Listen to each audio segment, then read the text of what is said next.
لە 16 نۆی 2022 ژینا ئەمینی لە بارودۆخێکی ناڕووندا گیانی لەدەستدا. 3 ڕۆژ لەوەوبەر ئەم کچە کوردە تەمەن 22 ساڵە لەلایەن پۆلیسی ئاکارەوە دەستگیر کرا لەسەر شێوازی پۆشینی سەرپۆشەکەی. گەواهی دەران دەڵێن بینی ویانە کە بەتوندی لێدرابوو. وێنەکانی لە نەخۆشخانەوە دزەیان پێکرا. دەڕەندەیەتی پۆلیس پیشان دەدەن. دەسەڵاتدارانی ئێران ڕەتیان کردەوە کارێکی هەڵەکرابێ.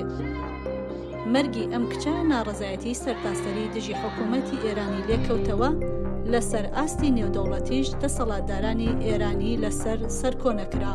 سزاش بەسەر ئێراندا سەپێندرا بەهۆی پێشێلکردنی مافەکانی مرۆڤەوە.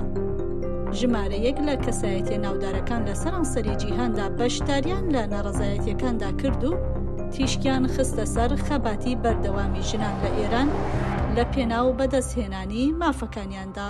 It should be a woman's decision what she chooses to wear. She should not be told, wear a hijab or don't wear a hijab.